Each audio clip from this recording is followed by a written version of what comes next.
The crack of a whip echoed through the dusty streets of Knights Ferry, California, drawing Olivia Turner's tear-filled eyes upward to where her father stood on the auction block beside her, his face a mask of shame as he prepared to sell his only daughter to the highest bidder on this sweltering August day in 1872. 20 years old, healthy as a horse, and knows her way around a kitchen, the auctioneer bellowed, his greedy eyes scanning the crowd of men who had gathered in the town square. "Who'll start the bidding for this fine specimen of womanhood? Her labor's yours for 5 years, more than enough to cover the Turner family debts." Olivia trembled as rough hands yanked her forward, forcing her to stand before the leering crowd.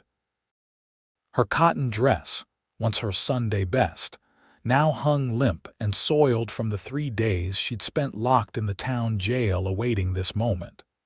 Her father wouldn't meet her gaze, his shoulders hunched beneath the weight of his failure. The drought had claimed their crops for the 3rd year running, and the bank had finally called in their loans. When her mother died last winter, the doctor's bills had been the final blow. $100. Called a voice from the crowd. Jasper Quinn, the saloon owner whose wandering hands and lecherous stares had haunted Olivia since she turned 16. $200, countered Albert Wilkes, the aging banker whose wife had died a year ago. Olivia's stomach turned. The contract of indenture her father had signed would bind her to whichever man paid the highest price. 5 years of servitude, though everyone in town knew what kind of service these men expected. $500. The new voice came from the back of the crowd, deep and steady. The crowd parted, revealing a tall figure astride a midnight black stallion.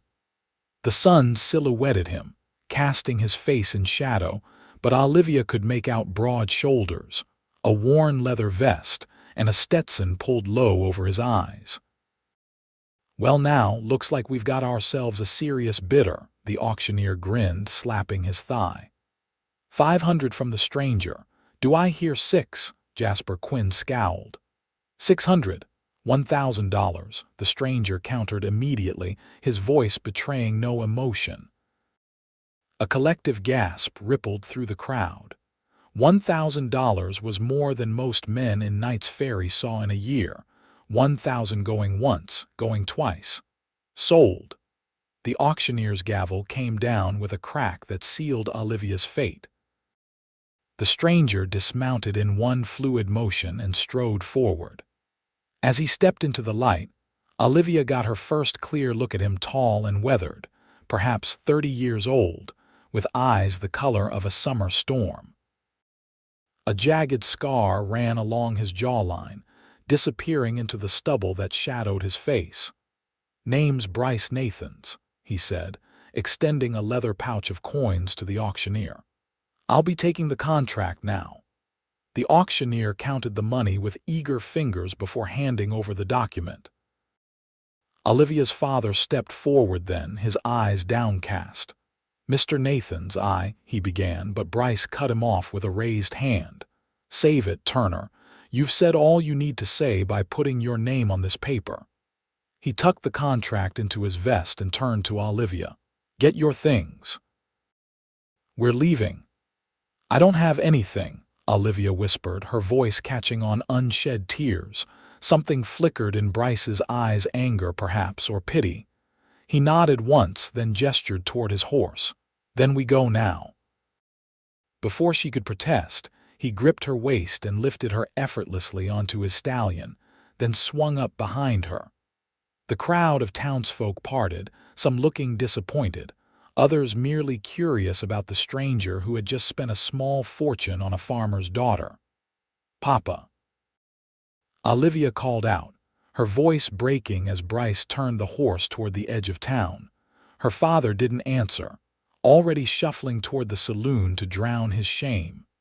Bryce clicked his tongue, and the horse broke into a steady trot. Olivia sat rigid in the saddle, too afraid to lean back against the hard chest of the man who now owned her labor, and perhaps more for the next 5 years. They rode in silence until Knights Ferry disappeared behind them. The California sun beat down mercilessly as they followed a trail leading into the foothills. After nearly an hour, Bryce finally spoke. "Are you hurt?" The question surprised her. "No," she answered softly, "not physically." He nodded against her hair. "Good." Another mile passed before he guided the horse off the main trail toward a small clearing beside a stream. Without explanation, he dismounted and lifted her down, then led his horse to the water's edge. Olivia stood frozen, uncertain what was expected of her. Would he demand his rights as her new master right here in the wilderness? Her hands clenched into fists at her sides, trembling but determined to fight if necessary. Bryce returned from tending his horse and must have read her thoughts in her stance. He kept his distance, raising his hands slightly. "I'm not going to hurt you, Miss Turner." "Then why did you buy me?" she demanded, finding her voice at last. "What do you want?" Without answering, Bryce reached into his vest and pulled out the contract. He held it up so she could see her father's signature at the bottom, the scrawl that had sold her future to pay for his past. "You know what this says?" he asked. "That I belong to you for 5 years," she whispered, bile rising in her throat. "No," he said firmly. "It says your labor belongs to me, not your body, not your soul, just your work." Before she could respond, he struck a match against his boot and held the flame to the corner of the document. Fire licked at the paper, consuming the words that had bound her fate to his. "What are you doing?" Olivia gasped, watching as the contract curled and blackened. Bryce dropped the burning paper to the ground and crushed the ashes beneath his heel. "Giving you your freedom." Olivia stared at him in disbelief. "I don't understand." "You don't need to." He turned back toward his horse. "There's a stage that passes through Sonora, about 10 miles south. I can take you there, give you enough money to get wherever you want to go." "Why would you spend $1,000 just to set me free?" Suspicion colored her voice. He paused, one hand on his saddle. For a moment she thought he wouldn't answer. Then, without looking at her, he said, "Because 5 years ago no one did the same for my sister." The words hung in the air between them. Olivia felt something shift in her understanding of this stern-faced stranger. "What happened to her?" "She died." His voice was flat, emotionless. 6 months into her contract with a man who worked her day and night and beat her when she couldn't stand anymore. "I'm sorry," Olivia whispered. Bryce finally turned to face her. "Don't be sorry, just take your freedom and make something of it." She took a step toward him. "I have nowhere to go. My father sold our farm to the bank. I have no family, no friends outside of Knights Ferry. That's not my concern." His words were harsh, but his eyes betrayed him. There was compassion there, hidden beneath layers of what looked like years of pain. "Then why not just leave me in town? Why bring me out here at all?" Bryce sighed, removing his hat to run a hand through dark hair streaked with premature gray at the temples.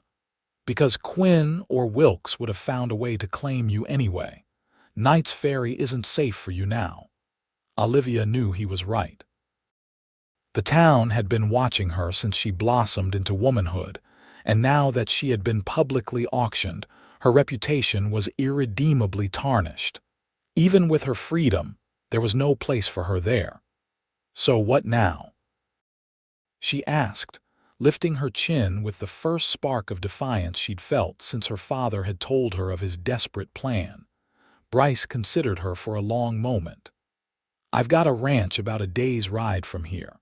There's a cabin on the property where the foreman used to live before he moved on. You can stay there until you figure out your next move." He held up a hand when she started to speak. "In exchange for honest work, cooking, cleaning, whatever needs doing.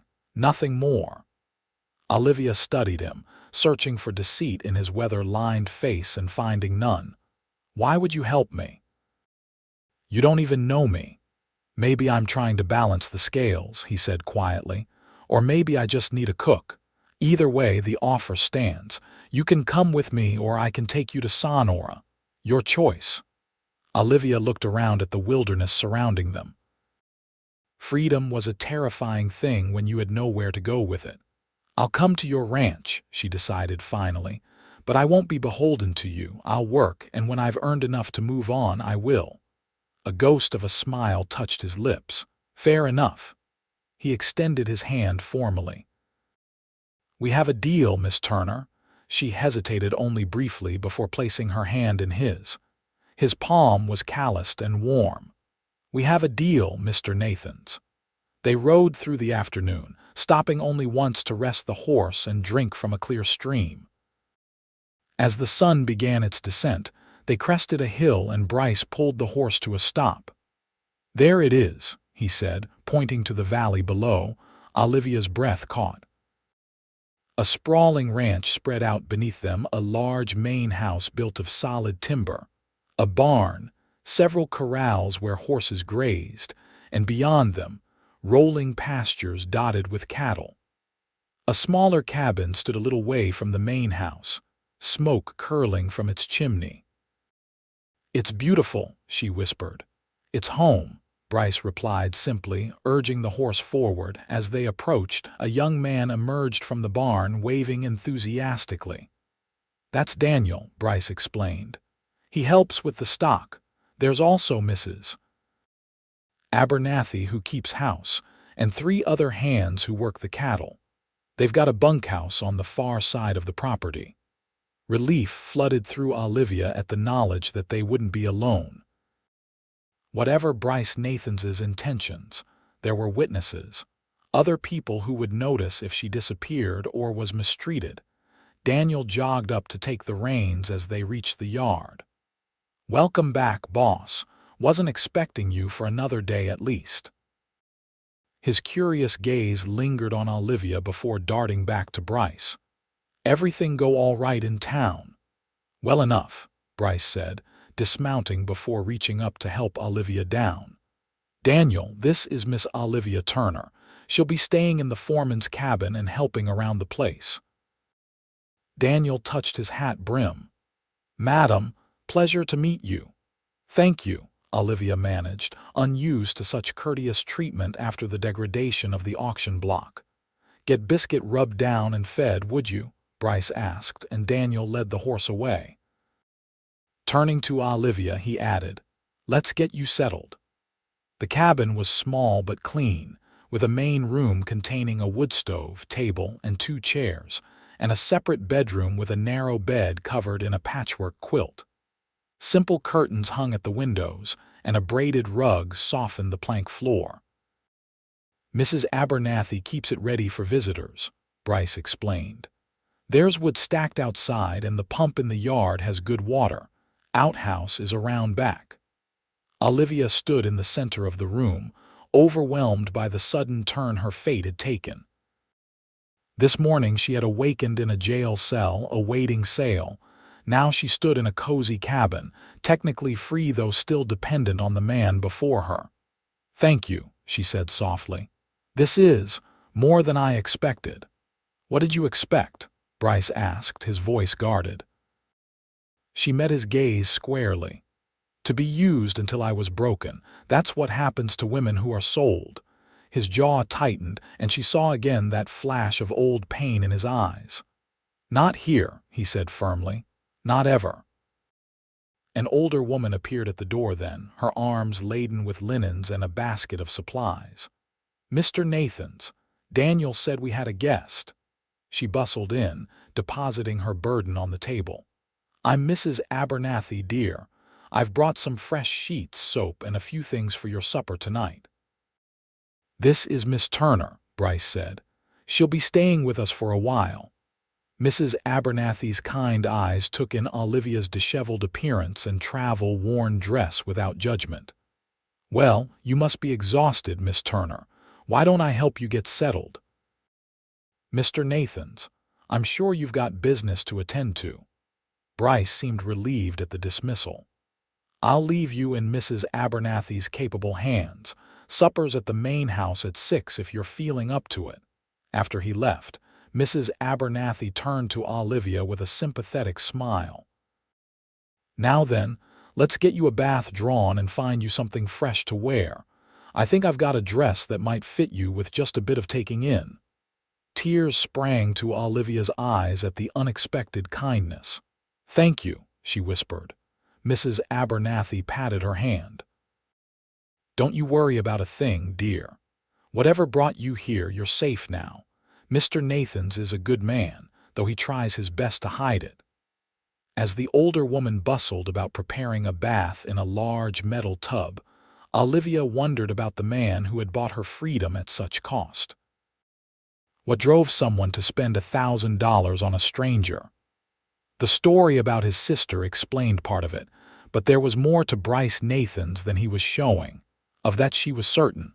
An hour later, clean and dressed in a simple blue cotton dress that Mrs. Abernathy had altered with swift, sure stitches, Olivia felt almost human again. Her damp hair hung in loose waves down her back, and though her face in the small mirror still showed the strain of recent days, at least she looked presentable. "There now," Mrs. Abernathy said with satisfaction. "You'll do just fine. Shall we head up to the main house for supper? The men will be coming in from the field soon, and they do work up fearsome appetites."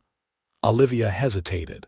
Perhaps I should stay here tonight. It's been a long day."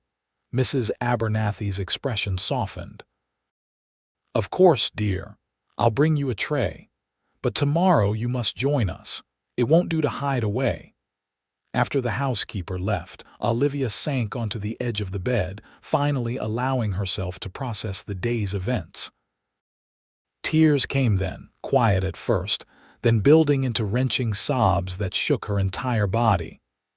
She cried for her lost home, for her father's betrayal, for the mother who had died too soon to protect her, and for the uncertainty of her future. When the tears finally subsided, she felt hollow but somehow lighter, as if the weight of fear had been partially lifted from her shoulders. A soft knock at the door roused her, expecting Mrs. Abernathy with the promised supper tray. She was startled to find Bryce standing there instead, a covered plate in his hands. Mrs. Abernathy was busy with the men's supper, he explained, sounding almost apologetic. "May I come in?" Olivia nodded, quickly wiping away the last traces of tears. Bryce set the plate on the table and removed the cover, revealing a generous portion of roast beef, potatoes, and green beans. "I thought you might be hungry," he said, hovering awkwardly near the door as if reluctant to venture further into her space. "Thank you." She sat at the table, suddenly aware of how famished she was. Her father had only been able to smuggle her meager portions during her days in the jail. Bryce watched her take a few bites before speaking again. "I want to make sure you understand your position here, Miss Turner." She looked up sharply. "My position? You're not a servant or an indentured worker. You're a free woman who's agreed to exchange labor for lodging temporarily."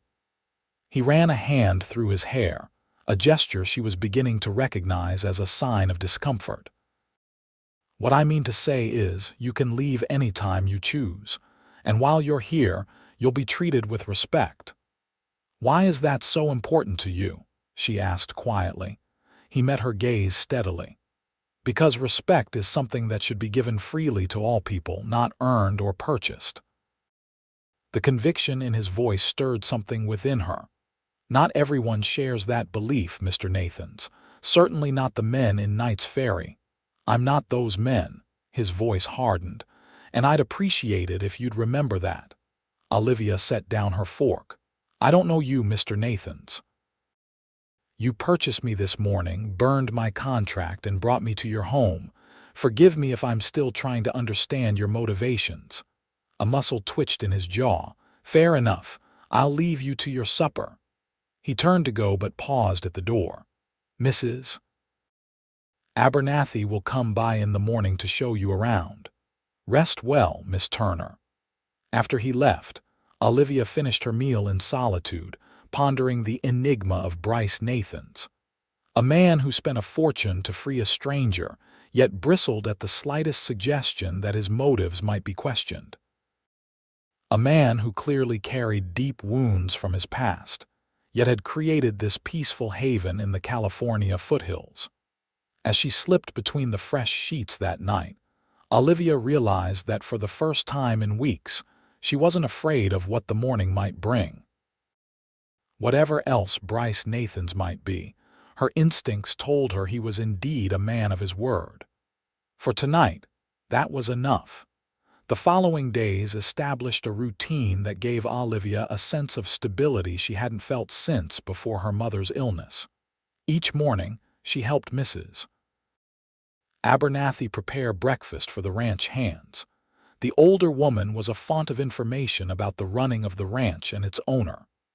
"Mr. Nathans came here 5 years ago," she explained on Olivia's third morning as they kneaded bread dough side by side. "Bought the place when it was little more than a run-down shack and a few scrawny cattle. Built it up into one of the finest spreads in the county through sheer determination." "Where did he come from?" Olivia asked, trying to sound merely conversational. Mrs. Abernathy's hand stilled briefly. "Back east somewhere. Ohio, I think. He doesn't talk much about before. Lost his family young from what little he's said." "He mentioned a sister," Olivia ventured. "Catherine was her name," Mrs. Abernathy nodded sadly. "He searched for her for nearly 2 years before he found out what happened. That's what brought him west, I reckon. Needed a fresh start after that." Olivia absorbed this information, adding it to the puzzle that was Bryce Nathans. She saw little of him those first days.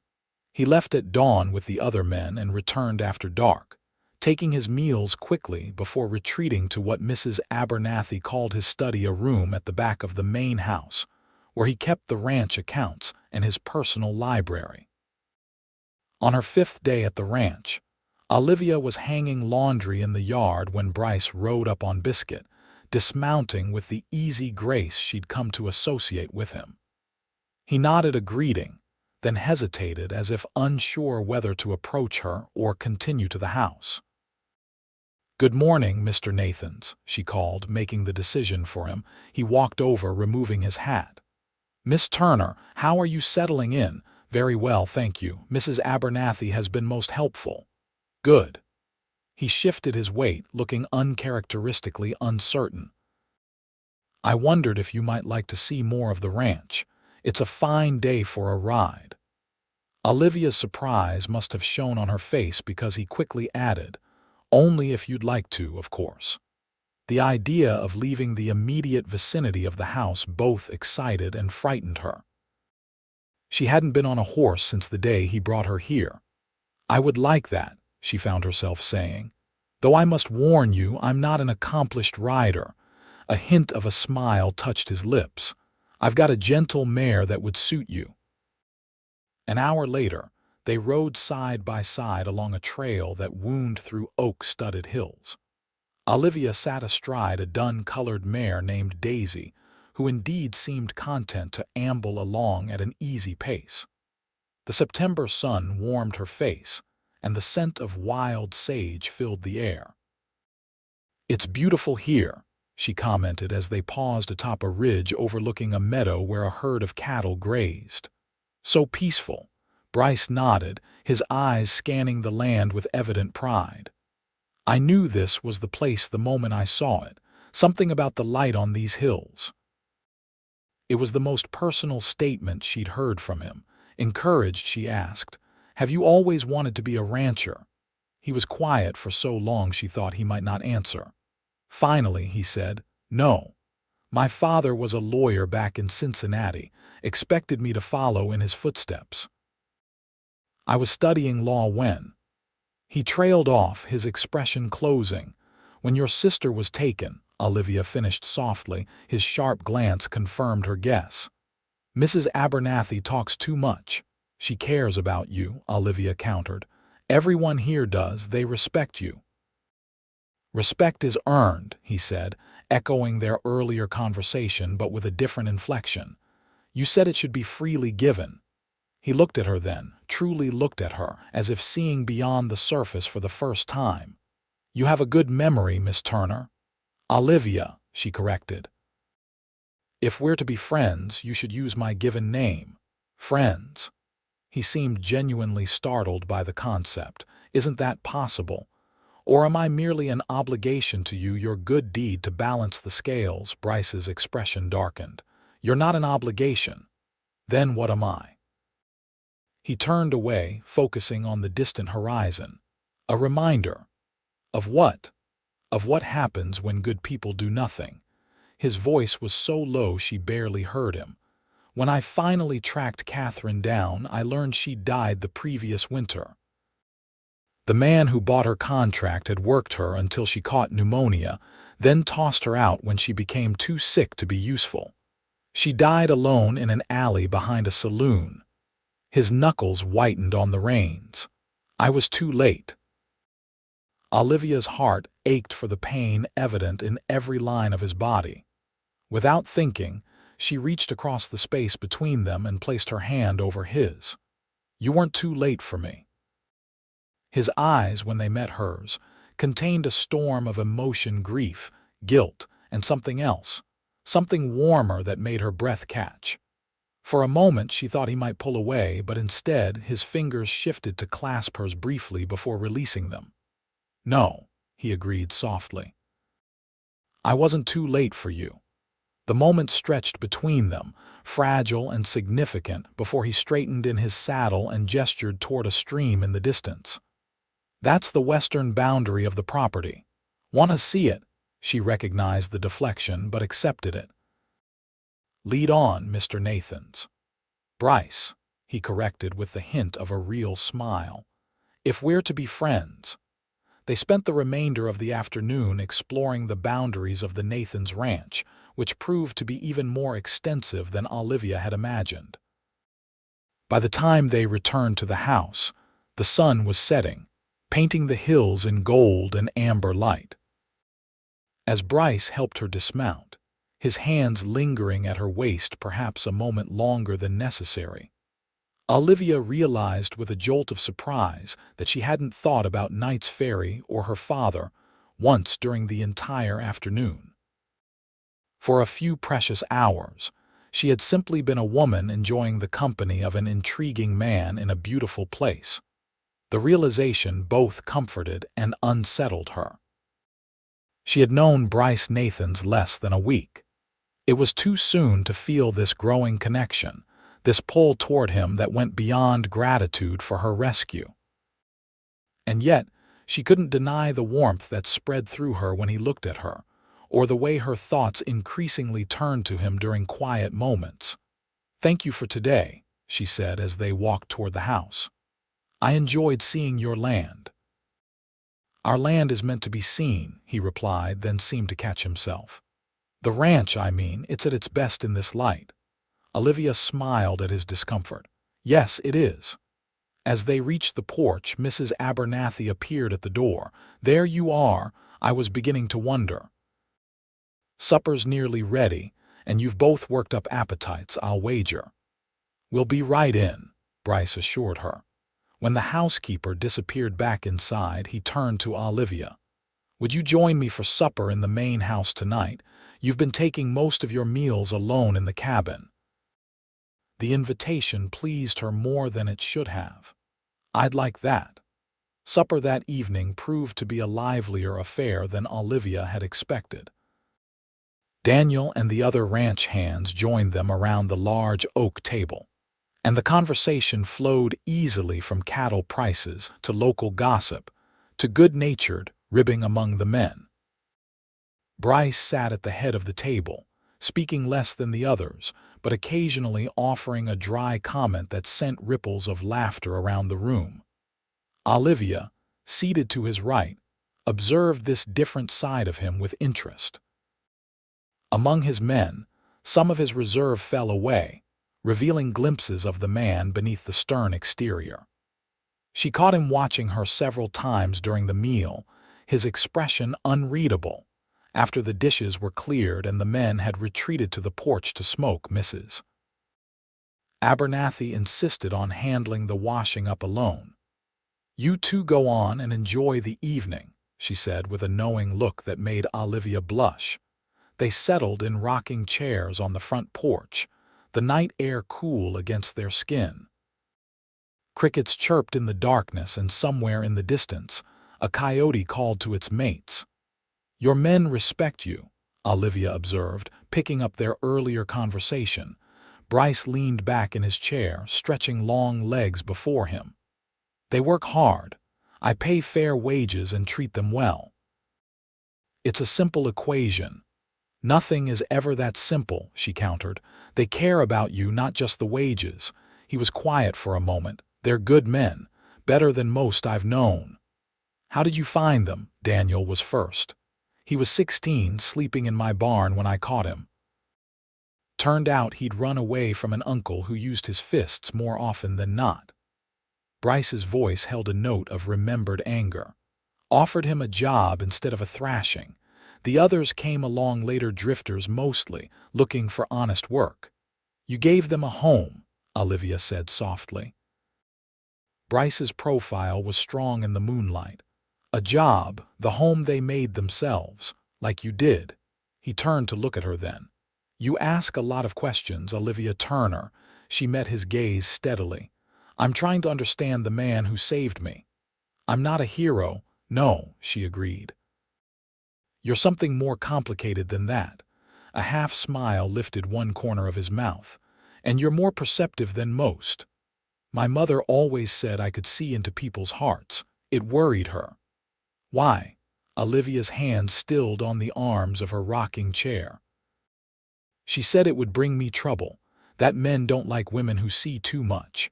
Bryce considered this. "Your mother was a wise woman, but not entirely correct."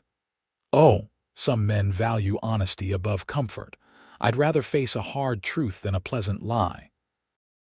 Their eyes held in the darkness, and Olivia felt something shift between them, a mutual recognition that went beyond words. The moment was broken by Daniel's laugh as he and the other hands rounded the corner of the house, having finished their cigarettes. "Well, Miss Turner," Bryce said, rising to his feet, "I believe I'll walk you back to your cabin." The short walk across the yard was silent, but not uncomfortably so. When they reached her door, Olivia turned to face him. "Thank you again for today, and for supper." "You're welcome at my table anytime," he said, his voice low and warm in the darkness. She hesitated, then asked the question that had been on her mind all evening. "Why did you invite me to see the ranch today?" "The real reason." Bryce didn't immediately answer. When he did, his honesty surprised her. "Because I wanted to. Because when I see you hanging laundry or helping Mrs. Abernathy, you look, right, like you belong here." He ran a hand through his hair in that now familiar gesture. "That's not something I expected to feel." The admission hung in the air between them, more intimate than any touch could have been.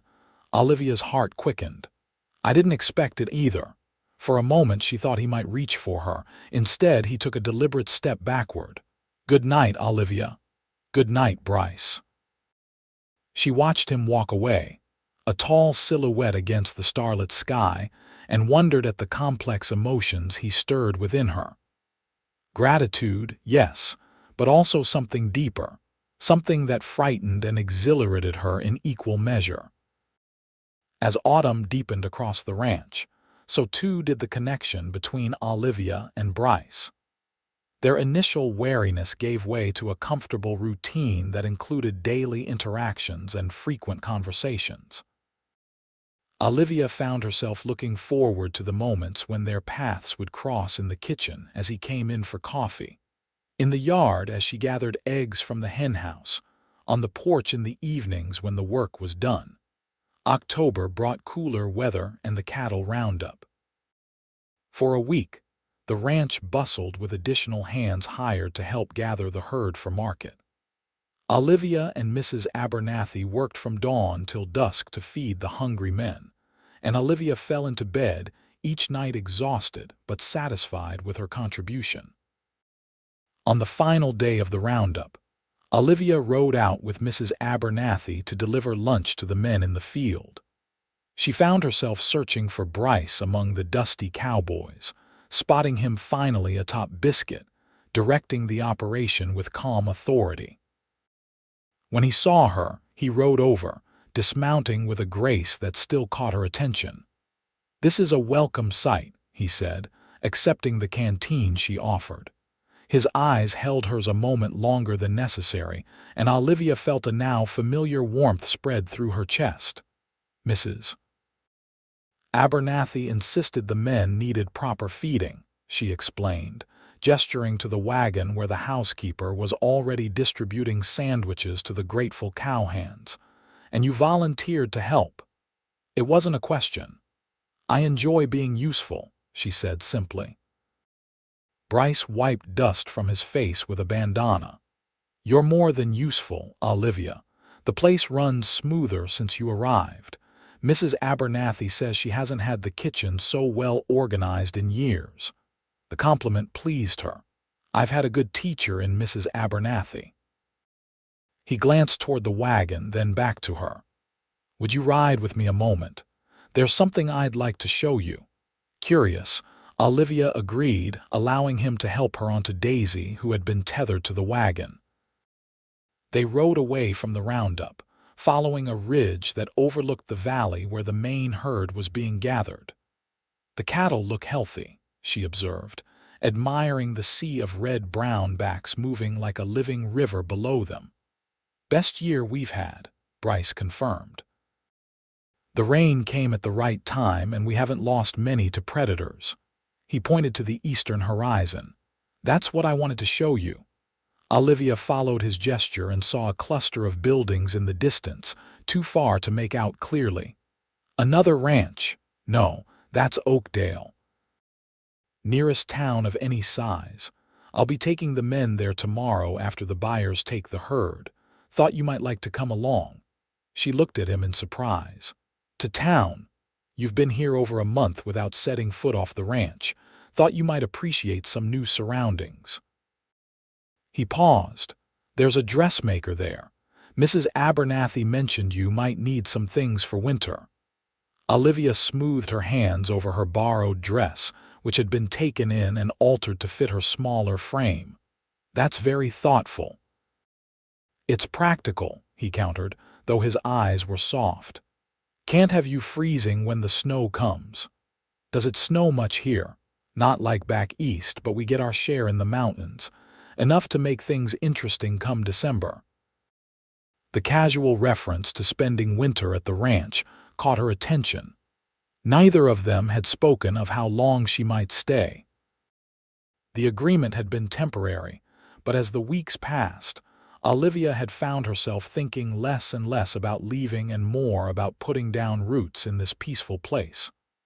"I'd like to see Oakdale," she said finally. "Thank you for the invitation." Bryce nodded, looking pleased. "We should get back before Mrs. Abernathy sends out a search party." As they rode back toward the wagon, Olivia gathered her courage to ask the question that had been on her mind. "Bryce, may I ask you something personal?" He glanced at her, wariness creeping back into his expression. "You can ask." "Have you ever thought about selling the ranch, going back east?" The question clearly surprised him. "No, why would you ask that?" Olivia shrugged. "You built this place from nothing. It's successful now. You could sell it for a good price, start over somewhere else if you wanted." Bryce was quiet for a long moment. "This is home now," he said finally. "I don't need another." The simple declaration touched her deeply. "I understand that feeling." He looked at her sharply. "Do you?" She nodded, realizing the truth of it as she spoke. "I do, more each day." Something flared in his eyes, then hope, perhaps, or a deeper emotion she wasn't ready to name. But before he could respond, Daniel galloped up to them, waving urgently. "Boss, we've got trouble with the lead steer. Broke away and is heading for the ravine." Bryce immediately switched from the man who had been showing her the horizon to the rancher in command. I'll be right there. He turned to Olivia. Get back to Mrs. Abernathy. I might be late for supper. With that, he spurred Biscuit forward, following Daniel at a gallop toward the commotion below. Olivia watched him go, admiring the confident way he handled his mount, and the immediate response his arrival generated among the men. In just over a month, she had come to see many facets of Bryce Nathans, the stern businessman, the fair employer, the haunted brother, and, increasingly, the gentle man who looked at her as if she mattered, as if she belonged. The thought both thrilled and terrified her. To belong somewhere to someone after having been so callously discarded by her own father was a dream she scarcely dared to nurture. That evening, as she helped Mrs. Abernathy prepare a late supper for the men who would return exhausted from the day's work, Olivia shared their conversation about visiting Oakdale. "Oh, that's wonderful, dear," Mrs. Abernathy exclaimed, beaming as she stirred a pot of stew. "It's about time he took you somewhere. You can't spend all your days cooped up here." "I don't feel cooped up," Olivia protested. "I enjoy being here." Mrs. Abernathy gave her a knowing look. "Of course you do, but a young woman needs more than work and solitude. You need pretty things, companionship." "I have companionship," Olivia said, thinking of her evenings on the porch with Bryce, their conversations growing deeper and more personal as the weeks passed. "Yes, well." The older woman's eyes twinkled. "That's another matter entirely, isn't it?" Olivia felt heat rise to her cheeks. "I don't know what you mean." "Don't you?" Mrs. Abernathy put down her spoon and faced Olivia directly. "I've seen how he looks at you when he thinks no one's watching, and how you look at him." "Mrs. Abernathy." "Oh, don't Mrs. Abernathy me," the housekeeper chuckled. "I've known Bryce Nathans for 5 years, and I've never seen him so alive as he's been since you arrived. He smiles now, did you know that? Actually smiles." Olivia busied herself cutting bread, hoping to hide her flaming cheeks. "He saved me from a terrible situation." "Of course I'm grateful to him." "Gratitude isn't what makes your eyes light up when he enters a room," Mrs. Abernathy observed shrewdly. "Nor is it what makes him linger by the window watching you hang laundry." "He does that?" Olivia couldn't help asking, then immediately regretted the slip. Mrs. Abernathy's triumphant expression said it all. "Regularly. Now stop pretending you don't care for the man and help me get this stew on the table. They'll be starving when they get in." Later that night, after the men had eaten their fill and retreated to the bunkhouse, Olivia found herself alone with Bryce on the porch. The October air held a distinct chill, and she wrapped a shawl Mrs. Abernathy had loaned her around her shoulders. "Successful day?" she asked, noting the lines of fatigue around his eyes. He nodded, stretching his long legs before him. "Got the lead steer back before he hurt himself or anyone else. Buyers will take the whole herd tomorrow, good price, too." "That's wonderful." She hesitated, then asked, "Will you still go to Oakdale tomorrow?" "If you still want to go, I do." He studied her in the dim light from the window. "I meant to ask, do you have funds of your own? For purchases in town?" The question stung her pride, though she knew it was practical. "No. Everything was sold to pay my father's debts." Bryce nodded as if he'd expected that answer. "I'll advance you against future wages. You've more than earned it." "That's very generous," she said stiffly. He must have heard the pride in her voice because his expression softened. "It's not charity, Olivia, it's what you're due." She relaxed slightly. "Thank you. I would like to have something of my own again." "You should have more than something," he said quietly. "You should have whatever you want." The intensity in his voice caught her off guard. "That's a dangerous offer to make to a woman." A smile tugged at his lips. "You don't strike me as someone with extravagant tastes." "How would you know?" she challenged, warming to the playful tone that had developed between them in recent weeks. Because I've watched you, he said simply. You value useful things, beautiful things, but not expensive things for their own sake. You'd rather have one well-made dress than 3 flimsy ones. His perception surprised her. You've been paying attention. To you? Yes. The admission hung in the night air between them, more revealing than he perhaps intended. Olivia's heart quickened. Why? Bryce didn't answer immediately. When he did, his voice was low and careful. Because you're unexpected. When I brought you here, I thought I was doing the right thing giving you sanctuary until you could move on. I didn't expect you to fit so well here, to become. What? She prompted when he fell silent. He met her gaze directly. Essential. The word resonated through her like a bell. Bryce, before she could continue, he stood abruptly. It's late. We should both get some rest if we're riding to Oakdale tomorrow. The sudden shift left her momentarily speechless. Of course, she managed finally, rising to her feet. He walked her to her cabin as had become their routine, but tonight there was a tension between them that hadn't been there before. At her door, he paused. Olivia, I shouldn't have said, don't, she interrupted, surprising herself with her boldness. Don't take it back. In the moonlight, his expression was a study in conflict. I don't want to pressure you. Your situation, my situation, is of my own choosing, she said firmly. I could have gone to Sonora that first day. I could have left any time since. I stayed because I wanted to.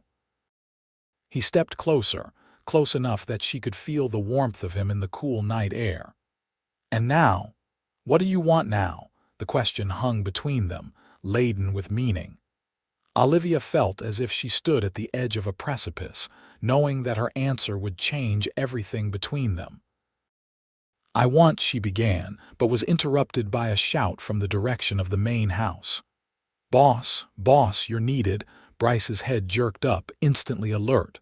What is it, Daniel? The young man ran toward them, panting. Telegram from town, just delivered by a rider from Oakdale. It's marked urgent.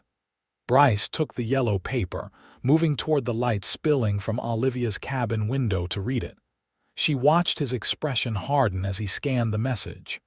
What is it? She asked, concerned by the grim set of his mouth. Trouble, he said shortly, folding the telegram and tucking it into his pocket. I need to ride to Oakdale tonight, but it's already past 9 and you've been working since dawn. This won't wait till morning. He turned to Daniel. Saddle Biscuit again, would you? And tell Lewis I need him to come with me. As Daniel hurried off to follow orders, Bryce turned back to Olivia. I'm sorry about tomorrow. We'll have to postpone the trip to town. Never mind that, she said dismissively. What's happened? He hesitated, then apparently decided she deserved the truth. Jasper Quinn is in Oakdale. Olivia felt as if ice water had been poured down her spine. The man from the auction, the saloon owner, Bryce nodded grimly. He's been asking questions about you, about me. But why? The contract was burned. He has no claim on me. Men like Quinn don't care about legal claims. He bid on you once. In his mind, that gives him some kind of right. Bryce's voice hardened. I need to make it very clear that it doesn't. Fear and something else, pride in his protective instinct, warred within her. Let me come with you. Absolutely not, he said sharply. You're safer here. But Olivia. He took her hands in his touch firm but gentle. Trust me on this. I won't let him anywhere near you. But I need to know you're safe while I deal with him. The intensity in his gray eyes silenced her protest. Promise me you'll be careful, she said instead. His expression softened. I promise. He hesitated, then leaned forward and pressed a gentle kiss to her forehead. We'll finish our conversation when I return. The unexpected gesture left her speechless. She could only nod as he strode away toward the barn where Daniel would have Biscuit waiting. Olivia barely slept that night, torn between worry for Bryce and fear of what Jasper Quinn's appearance might mean for her future at the ranch. By morning, she was exhausted but too anxious to rest. Mrs.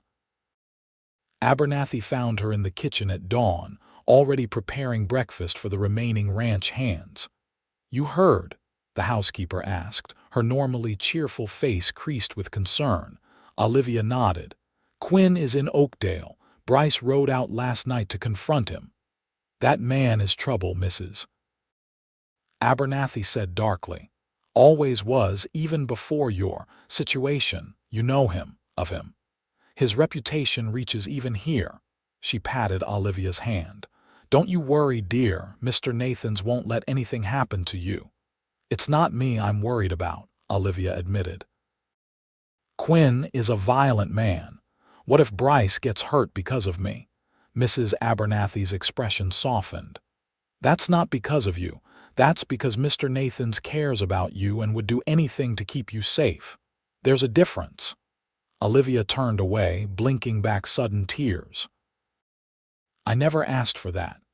Love isn't something we ask for, dear. It simply is." The word hung in the air between them. Love.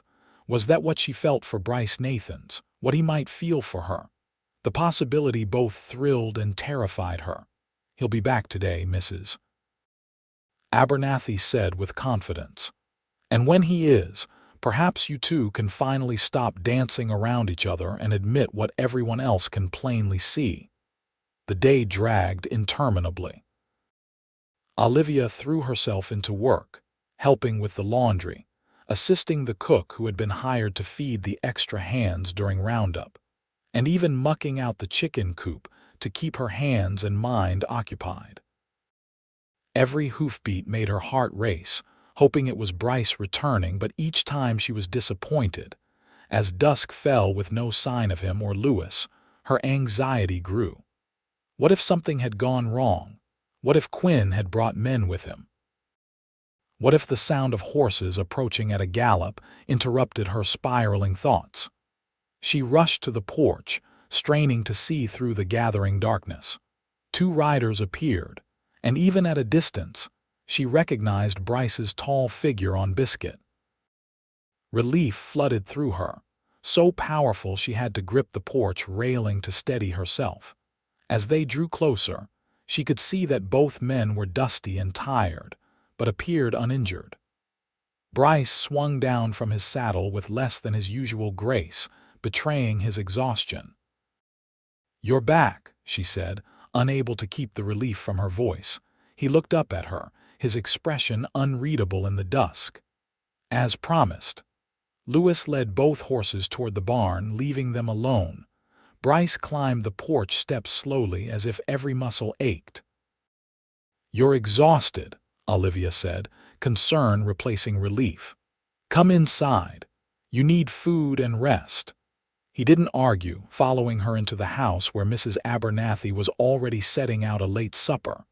The housekeeper took one look at Bryce and nodded decisively. "Sit before you fall down, Mr. Nathans. I'll fetch you some whiskey with your supper." Bryce sank into a chair at the kitchen table, removing his hat and running a hand through dust-matted hair. "Thank you, Mrs. Abernathy." Olivia poured him a cup of coffee while they waited for the whiskey, studying him for signs of injury. "What happened? Did you find Quinn?" "I found him." Bryce's voice was flat. "He won't be bothering you again." A cold shiver ran down her spine. "What does that mean? What did you do?" He looked up, seeming to register her fear. "Nothing permanent. Just made it clear that coming after you would cost him more than he's willing to pay." Mrs. Abernathy returned with a glass of amber liquid, which Bryce downed in one swallow. "The man's a coward at heart," he continued after the whiskey had burned its way down. "He likes easy prey. Once he understood you're under my protection, he backed down quickly enough." Olivia released a breath she hadn't realized she'd been holding. "You didn't have to fight him." A ghost of a smile touched Bryce's lips. "Would it worry you if I had?" "Of course it would," she said without thinking. "I couldn't bear it if you were hurt because of me. Something softened in his expression. Like I said, Quinn's a coward. Once Lewis and I made it clear he was outnumbered, he lost interest in pressing his imaginary claim. Mrs. Abernathy bustled about, setting a plate of hot food before Bryce. "Eat now, talk later. You look dead on your feet." Bryce obeyed, too tired to argue. Olivia sat across from him, watching as he methodically worked his way through the hearty stew and bread. When he finally pushed his empty plate away, some color had returned to his face. "Thank you, Mrs. Abernathy. That was exactly what I needed." The housekeeper beamed. "You're welcome.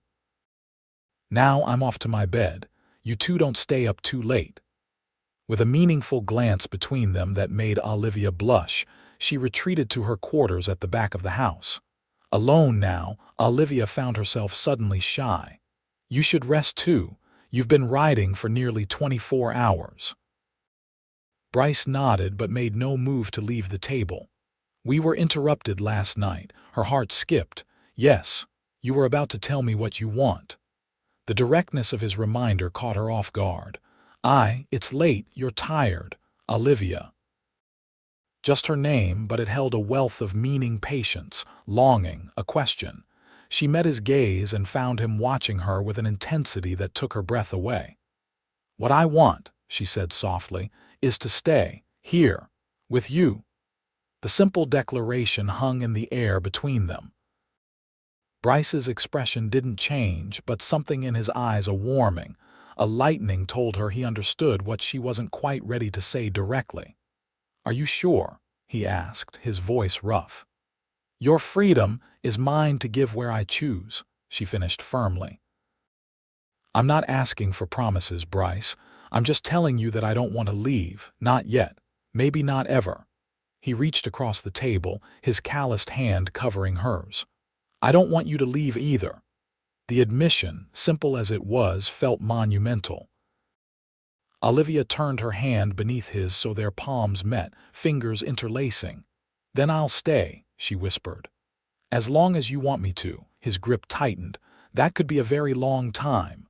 The promise in his words made her smile. "Good." For a long moment, they simply sat there, connected by their joined hands and the understanding that had grown between them over the weeks. Finally, Bryce sighed and released her reluctantly. "I should let you rest," he said. Tomorrow we'll talk more." Olivia nodded, both disappointed and relieved at the respite. What she felt for Bryce was powerful and growing stronger by the day, but it was also new and fragile. Time would strengthen it, she was certain. "Good night, Bryce," she said, rising from the table. He stood as well, suddenly looking uncertain. "May I walk you to your cabin?" The formality of the request, after everything, made her smile. "I'd like that." Outside, the October night was crisp and clear, stars scattered like diamonds across the black velvet sky. They walked in comfortable silence until they reached her door. "Quinn is really gone?" she asked, needing the reassurance one more time. Bryce nodded. "He's gone. But even if he wasn't, you're safe here, Olivia. I promise you that. I know." And she did. Whatever else might be uncertain in her life, she trusted Bryce Nathans completely, a realization that might have frightened her once, but now brought only peace. He hesitated, then bent and pressed his lips to her cheek, a touch so gentle it might have been the brush of a butterfly's wing. "Sleep well," he murmured, his breath warm against her skin. "You too," she managed, her heart racing at his proximity. He smiled then, a real smile that transformed his face and made him look younger, unburdened. "I will. For the first time in a long while, I think I will." As Olivia watched him walk away, his tall figure soon swallowed by the darkness, she touched her fingers to the spot where his lips had been. Not quite a lover's kiss, but a promise of one. A beginning. She entered her cabin, suddenly exhausted but happier than she could remember being since before her mother's illness. Whatever the future held, she wouldn't face it alone. That certainty carried her into dreams filled with gray eyes and gentle hands. November brought change to the ranch. With the roundup complete and the extra hands paid and gone, a quieter rhythm established itself. Mornings were crisp, afternoons golden, and evenings increasingly spent around the fireplace in the main house rather than on the porch as temperatures dropped. The promised trip to Oakdale finally took place in mid-November. Bryce, true to his word, advanced Olivia enough money to purchase winter clothes and a few modest luxuries. The dressmaker, a friendly woman named Mrs. Peterson, clucked sympathetically over Olivia's borrowed garments and promised to have 3 new dresses ready within the week. "Your wife has lovely coloring, Mr. Nathans," she commented as she held a bolt of deep blue wool against Olivia's skin. "This will complement her eyes beautifully." Neither of them corrected the assumption, though Olivia felt heat rise to her cheeks. Bryce merely nodded, his expression unreadable as he paid the deposit for the dresses. That evening, as they rode back to the ranch side by side, Olivia broached the subject that had been on her mind since the dressmaker's comment. "People in town think I'm your wife," she said carefully, watching for his reaction. Bryce kept his eyes on the trail ahead. "Does that bother you?" "No," she admitted, "but it isn't true." He glanced at her then. "Would you prefer I correct them?" The question caught her off guard. "I don't know, it seems dishonest not to. Perhaps." He was quiet for a moment. "I didn't contradict Mrs. Peterson because her assumption protects you. A single woman living on a ranch with a single man invites gossip. Being thought of as my wife shields you from that." Olivia considered this. It was true that the people of Oakdale had been uniformly welcoming, treating her with a respect she hadn't expected. "I hadn't thought of it that way." "We can tell them the truth if you prefer," Bryce offered. "That you're employed as a housekeeper." Something about the suggestion sat wrong with her. "But that isn't the whole truth either, is it?"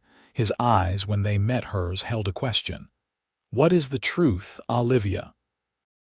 She looked away, not ready to articulate the feelings that had been growing steadily within her. "I don't know yet," she admitted softly, "but I think we're finding out." That seemed to satisfy him. "Then let's let Oakdale think what it wants for now. The truth will become clear in time." As they approached the ranch, the main house glowing warmly in the twilight, Olivia was struck by how much it felt like coming home. Not just shelter, not just safety, but home, a place where she belonged. That sense of belonging deepened as November gave way to December. The first snow fell, dusting the hills with white that glittered in the morning sunlight. Olivia, in her new winter cloak, stood on the porch watching it with childlike wonder. "It's beautiful," she said when Bryce joined her, 2 steaming cups of coffee in his hands. "First snow always is." He handed her one of the cups, their fingers brushing in the exchange. "Wait until February when we're knee-deep in slush," she laughed. "Even then, I think I'll find it beautiful." He studied her over the rim of his cup. "You find beauty in unexpected places. Is that so surprising?" "No," he said thoughtfully. "Just rare." Their relationship had evolved in the weeks since their conversation in the kitchen. Nothing had been formally declared between them, but something had shifted nonetheless. Bryce sought out her company more deliberately, joining her for walks around the property, asking her opinion on ranch matters, bringing her small gifts from his trips to neighboring farms, a jar of honey, a book he thought she might enjoy, wildflowers that still bloomed in sheltered places. For her part, Olivia found herself looking for ways to please him, learning to cook his favorite meals, making sure the house was warm when he returned from long days outdoors, leaving notes for him by the coffee pot when he rose before her. Small gestures that spoke of deeper feelings neither was quite ready to name. Christmas approached, bringing with it a flurry of preparations. Mrs. Abernathy was determined that the holiday would be properly celebrated, despite Bryce's initial protests that it was just another day. "It most certainly is not just another day," the housekeeper declared, hands on her ample hips. "It's Christmas, and we'll have a proper feast and decorations and gifts, same as civilized folk." Bryce looked to Olivia for support but found none. "I agree with Mrs. Abernathy," she said, hiding a smile at his betrayed expression. "Christmas should be celebrated, especially this year." "What's special about this year?" he asked, though something in his eyes suggested he already knew the answer. Olivia met his gaze steadily. "Everything." His expression softened, and he conceded defeat with good grace. "Very well, ladies, Christmas it is, but nothing extravagant." Mrs. Abernathy's idea of nothing extravagant proved to be quite different from Bryce's. Soon the main house was festooned with evergreen boughs, red ribbons, and candles in every window. The rich sense of baking filled the air as she and Olivia prepared traditional treats: gingerbread, mincemeat pies, and plum pudding. A week before Christmas, Daniel and Louis rode out and returned with a magnificent pine tree, which they installed in the corner of the main room. Decorating it became an evening's entertainment, with even the usually reserved Bryce joining in, lifting Olivia to place the star atop the highest branch.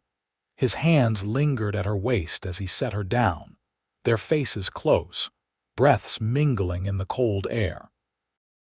For a moment, Olivia thought he might kiss her there in front of everyone. Instead, he stepped back, clearing his throat. "Well done," he said, his voice rougher than usual. "It looks perfect." The moment passed, but the warmth in his eyes stayed with her long into the night. Christmas Eve arrived with another light snowfall. The ranch hands, invited to celebrate in the main house, arrived in their Sunday best, bearing homemade gifts and high spirits. Mrs. Abernathy outdid herself with the feast: roast goose, venison, potatoes roasted with rosemary, fresh bread, and more desserts than the table could comfortably hold. Olivia, wearing her new green dress with holly berries pinned at the collar, felt a happiness so complete it brought tears to her eyes. Looking around the table at these people who had become her family in just a few short months, she could scarcely believe how much her life had changed since that terrible day in Knights Ferry. After supper, they gathered around the fireplace to exchange gifts. Olivia had spent weeks secretly working on presents for everyone: a new scarf for Mrs. Abernathy, carved wooden figurines for the men that she had commissioned from a craftsman in Oakdale. For Bryce, she had embroidered handkerchiefs with his initials, a skill her mother had taught her long ago.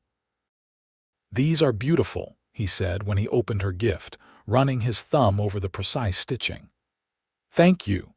His own gift to her came in a small wooden box.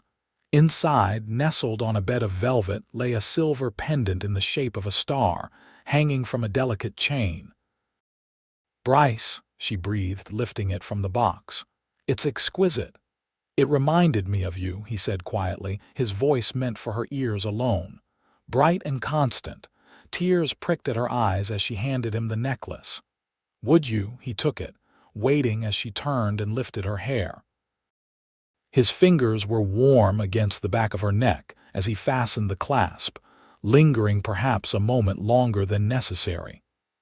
When she turned back to face him, his expression held a tenderness that made her heart skip. The evening continued with singing, storytelling, and more food than anyone could possibly eat. By the time the ranch hands departed for their quarters, full of food and Christmas cheer, it was well past midnight. Mrs. Abernathy, yawning broadly, bid them good night, leaving Bryce and Olivia alone by the dying fire. "Shall I walk you to your cabin?" he asked, as had become their custom. Olivia nodded, suddenly shy despite the intimacy that had grown between them. Outside, the The world was transformed by moonlight on fresh snow, every familiar shape made magical by its silvery coating. They walked in companionable silence until they reached her door. There, Bryce hesitated. "I have another gift for you," he said.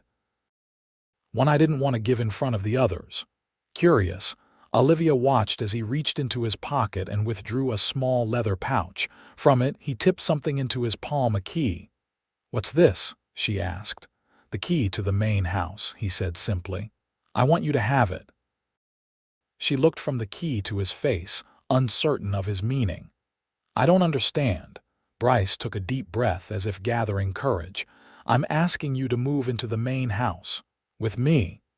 The implication of his words hung in the frosty air between them. Olivia's heart raced. "As your housekeeper." "No," his voice was firm. "As my wife." She stared at him, scarcely believing what she'd heard. "Your wife," he smiled then, a tender, vulnerable smile that transformed his usually stern face. "I love you, Olivia Turner. I think I have since the moment you stood on that auction block with your chin raised, refusing to be broken." He took her gloved hand in his. "You came here as a stranger seeking sanctuary. You've become the heart of this place, of my home. Of me."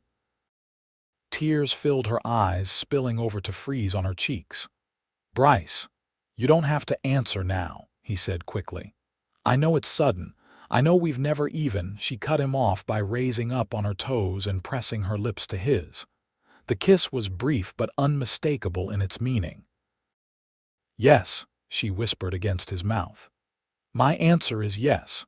For a heartbeat, he seemed frozen in disbelief.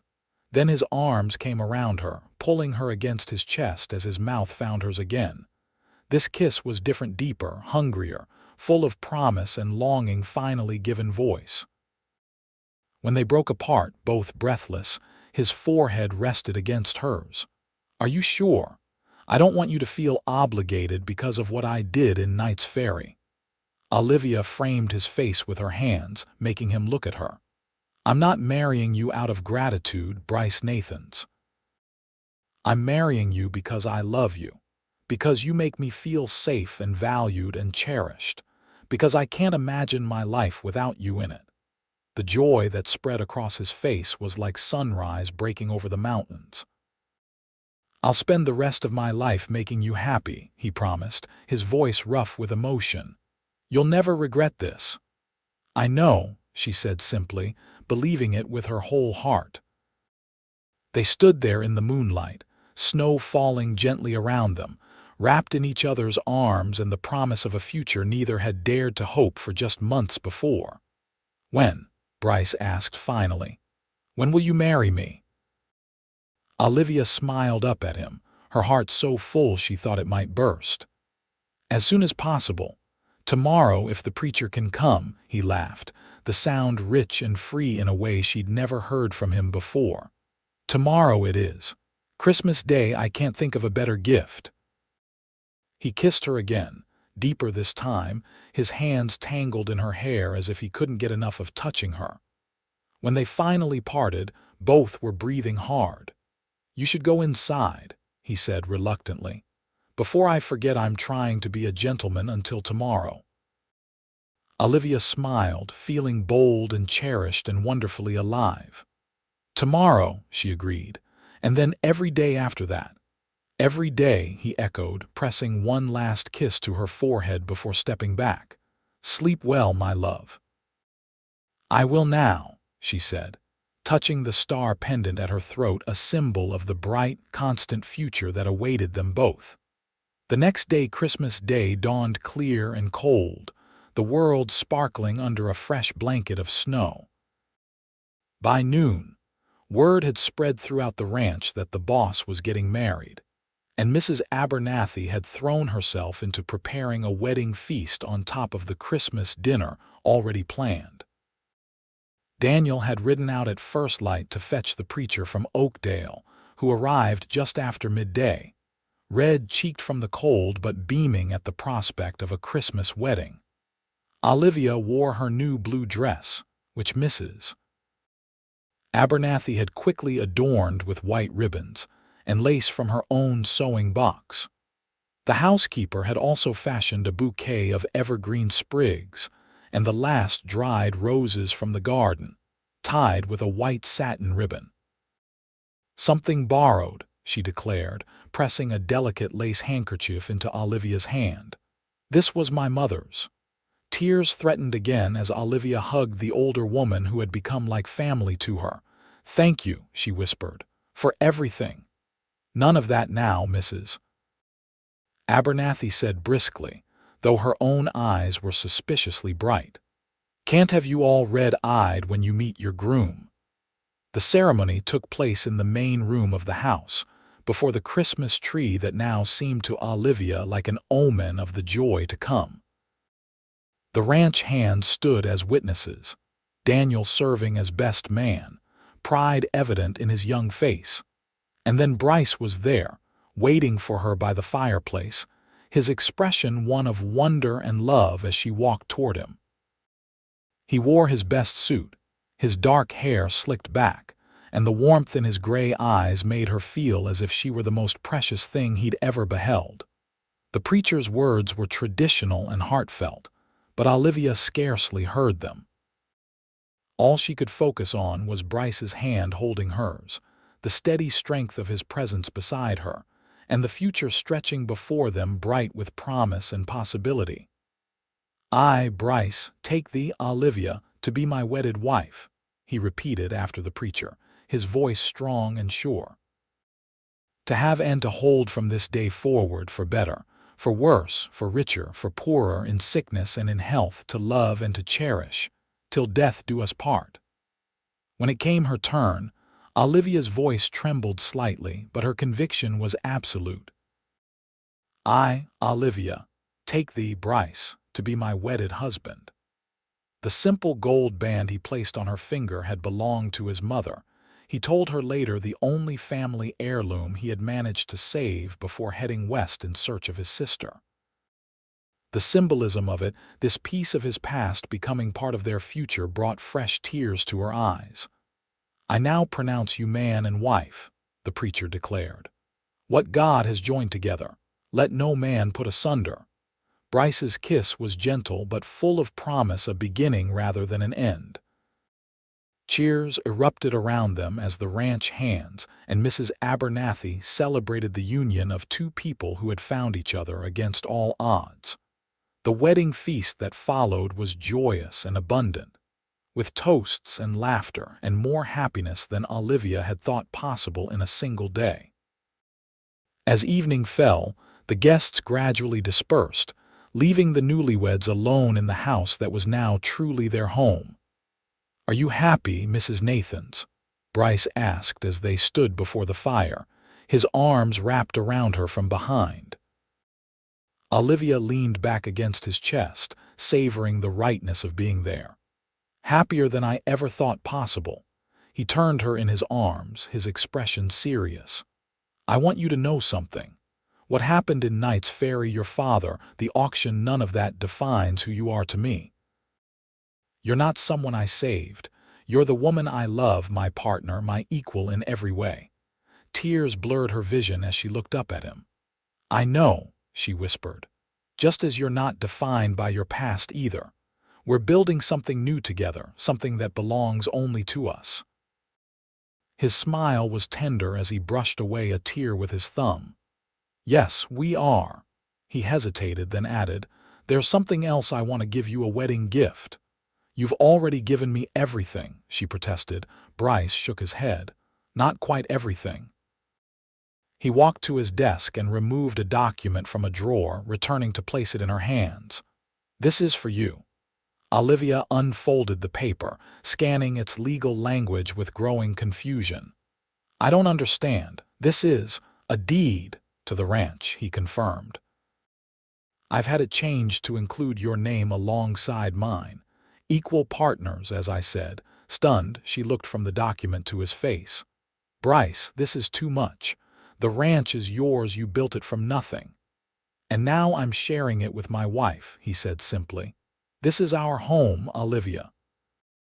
Our future." I want it to be yours in every way that matters." Overwhelmed by the depth of trust this represented, Olivia could only embrace him, her face pressed against the solid warmth of his chest. "Thank you," she whispered. "I'll never take this gift for granted. I know you won't." He tilted her face up to his. "Just as I'll never take for granted the gift you've given me, a second chance at family, at happiness." Their kiss deepened, and this time there was no reason to stop, no propriety to maintain. They were husband and wife, partners in life and in love. Later, much later, as they lay entwined beneath the quilts of what was now their shared bed, Olivia traced the scar along Bryce's jawline with gentle fingers. "How did you get this?" she asked softly. He captured her hand, pressing a kiss to her palm. "Bar fight. Back when I was searching for Catherine, a man said something unkind about women who were sold into contracts. I took exception." The casual reference to his past no longer pained him as it once had, she noticed. Perhaps love was healing those old wounds just as it had healed hers. "You've always been a protector," she observed, "even before me." "Not always successfully," he said, a shadow crossing his face. "I failed Catherine." "No," Olivia said firmly. "You tried to save her. The fact that you were too late doesn't diminish what you attempted. And it led you here, to this place, to the man you've become." She pressed her lips to the scar. "To me." He gathered her closer, his breath warm against her hair. "To you," he agreed, "the best part of my life." As snow fell softly outside their window, and the fire burned low in the grate, Olivia Turner Nathans drifted to sleep in her husband's arms, secure in the knowledge that she was exactly where she belonged, no longer owned, but freely given, no longer lost, but found, no longer alone, but beloved. Spring came early to the foothills that year, as if nature itself celebrated their union. By March, wildflowers carpeted the meadows and new calves wobbled alongside their mothers in the pastures. The ranch thrived under their joint care, Bryce handling the cattle and finances, while Olivia managed the household and garden with Mrs. Abernathy's continued help. Word had spread throughout the county about Bryce Nathans's Christmas bride, and visitors frequently rode out to the ranch, neighbors curious about the woman who had captured the heart of the once solitary rancher. Olivia welcomed them with genuine warmth, establishing herself as a gracious hostess and earning the respect of even the most skeptical old-timers. "You've brought this place to life," Bryce told her one evening as they sat on the porch watching the sunset. "It was just a ranch before. Now it's a home." Olivia smiled, leaning against his shoulder. "We did that together." He pressed a kiss to her temple. "You make me a better man, Olivia Nathans." "You were already a good man," she countered. "You just needed someone to remind you of it." Their happiness deepened as spring turned to summer. The ranch prospered, and their love grew stronger with each passing day. Though they rarely spoke of Knights Ferry or the circumstances that had brought them together, the shadow of that day gradually receded, replaced by the bright reality of their shared life. In July, Olivia received unexpected news that momentarily reopened old wounds. A letter arrived from Knights Ferry, addressed to her in an unfamiliar hand. It proved to be from the town's doctor, informing her that Jacob Turner, her father, had died following a prolonged illness. "There's no estate to speak of," the doctor wrote, "but he asked me to tell you that he was sorry in the end. If you wish to claim his personal effects, they are being held at my office." Olivia sat at the kitchen table, the letter trembling in her hands, unsure how to feel. Her father had sold her like property, yet in his final moments he had thought of her, had expressed regret. Bryce found her there, tears streaming silently down her face. Without a word, he pulled her into his arms, holding her as the complex emotions worked their way through her. "I don't know why I'm crying," she admitted against his chest. He betrayed me in the worst possible way. He was still your father, Bryce said quietly. It's not wrong to mourn what should have been, even while acknowledging what was. She looked up at him, grateful once again for his understanding. Would you? Would you go with me to Knights Ferry? I think I need to see it once more to truly put it behind me. Concern flashed across his face. Are you sure? There's nothing for you there but bad memories. Not entirely, she said softly. If not for what happened there, I would never have found you. His expression softened. If you want to go, of course I'll take you. They made the journey 2 weeks later, traveling by wagon rather than horseback for comfort. As they approached the town, Olivia felt a curious detachment, as if the dusty streets and weathered buildings belonged to someone else's past, rather than her own. The doctor received them cordially, expressing condolences and presenting Olivia with a small wooden box containing her father's few possessions, a pocket watch, a faded photograph of her mother, and a sealed letter addressed to her in her father's shaky hand. She waited until they were alone in their hotel room that evening to open it. Bryce sat beside her on the bed, a steady presence as she broke the seal. My dearest Olivia, her father had written in painfully careful script. Words cannot undo the terrible wrong I did you. In my weakness and desperation, I betrayed the most sacred trust between a father and his child. If you are reading this, I am gone and cannot beg your forgiveness in person. I do not deserve it, but I ask it nonetheless. Your mother would be ashamed of what I became after she left us, but proud of the strong woman you have grown to be. I pray you have found happiness despite my failings. With deepest regret and enduring love, your father. Tears blurred the words as Olivia finished reading. The letter offered no excuses, no justifications, only a simple acknowledgement of wrong and a plea for forgiveness that her father had been too ashamed to make in life. Can I forgive him? She whispered, looking to Bryce for guidance. He took her hand in his.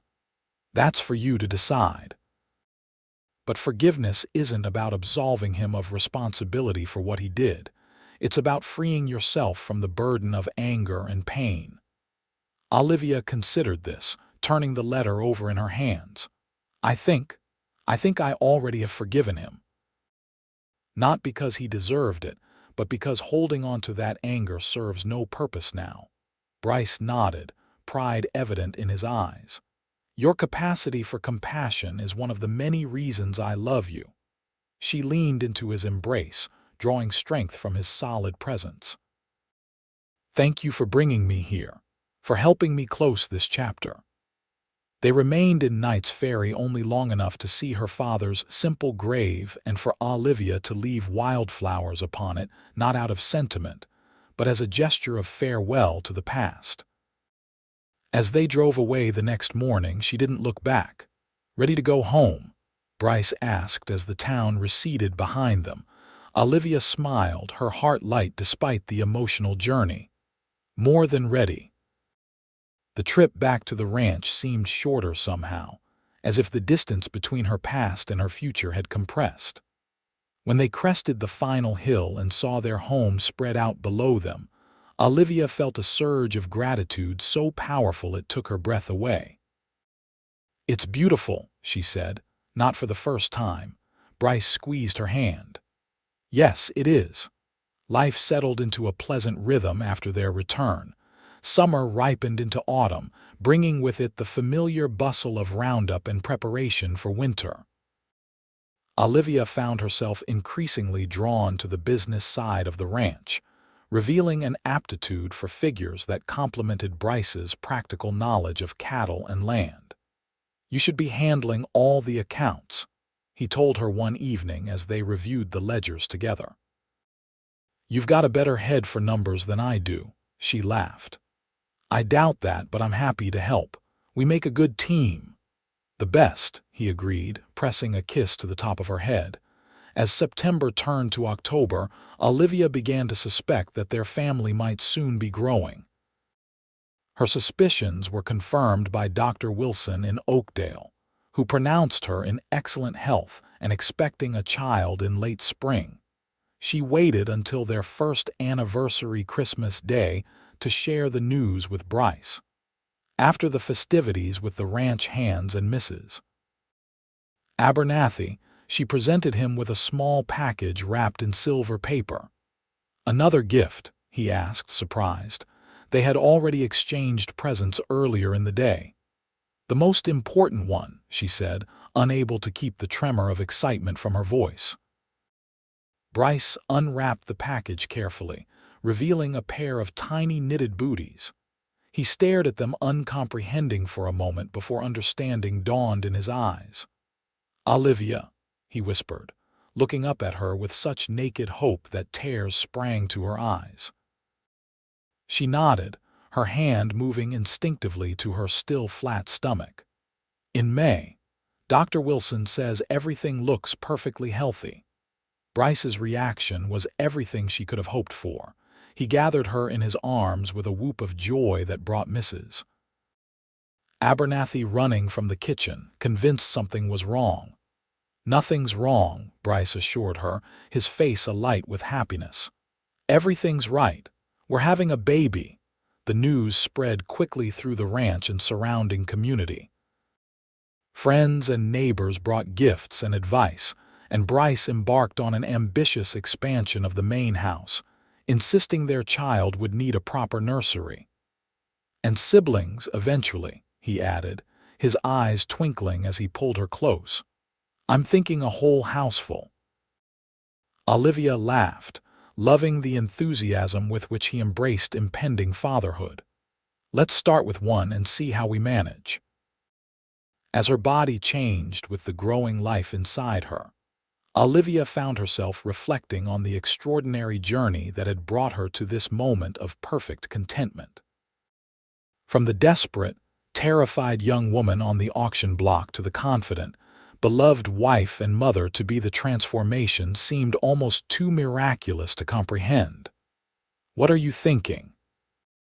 Bryce asked one evening in early May as they sat on the porch, his hand resting protectively on her rounded belly.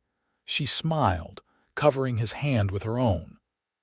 "I was thinking about beginnings and endings, how the worst day of my life led to the best ones." He nodded, understanding as always.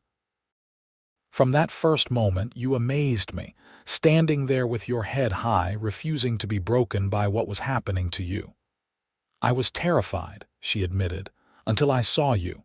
"Why me? I was just another bidder to you then." Olivia considered this. "No, you weren't.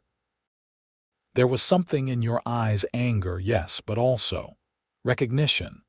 As if you saw me, the real me, not just another piece of property to be bought." Bryce's arm tightened around her. "I did see you. I saw your courage, your dignity. I knew then that whatever happened, you wouldn't be defeated by it. Because of you," she said softly. "You gave me back my freedom when you burned that contract." "You would have found your way without me," he insisted. "But I'm grateful beyond words that you chose to find it with me instead." The baby kicked then, a strong movement that made them both laugh. "Someone agrees with you," Olivia said, guiding Bryce's hand to the spot where their child made its presence known. His expression as he felt the movement was one of wonder. "I never thought I'd have this," he confessed. "After Catherine, I thought I'd spend my life alone trying to make amends for failing her." "You didn't fail her," Olivia said firmly, a conversation they'd had many times, "and you're not alone anymore. You'll never be alone again." Their son was born on a perfect May morning, arriving with a lusty cry that announced his presence to the world.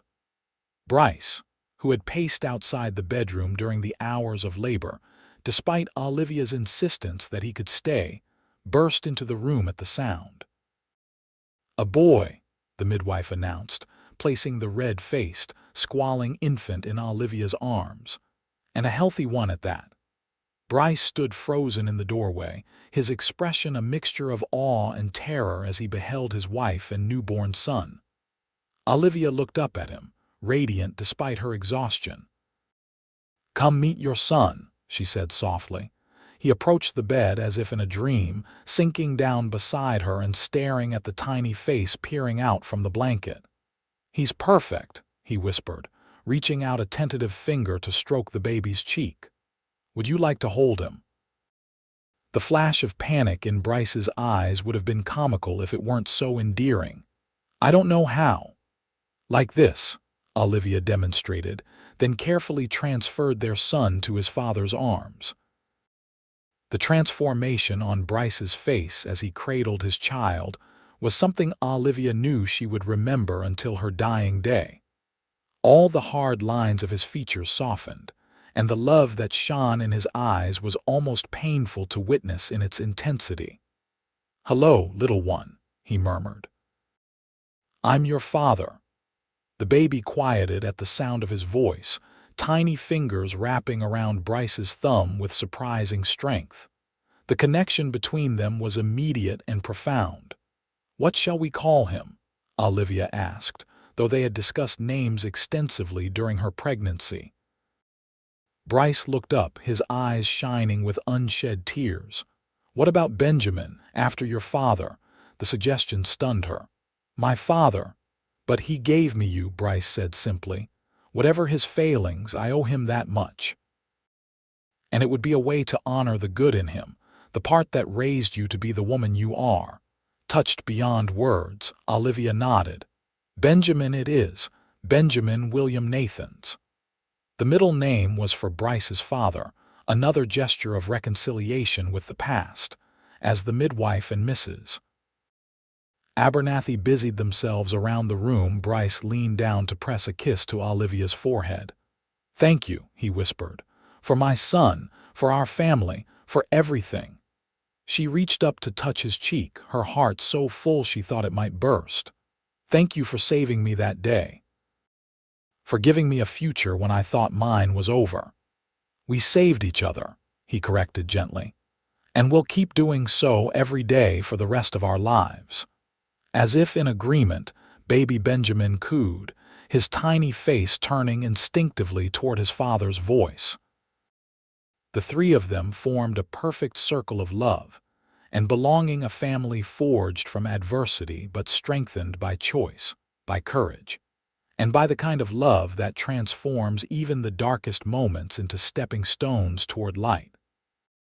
Outside, spring sunshine bathed the ranch in golden light, promising growth and renewal. Inside, Olivia Turner Nathans looked at her husband and son and knew with absolute certainty that she was exactly where she was meant to be, free, loved, and home at last.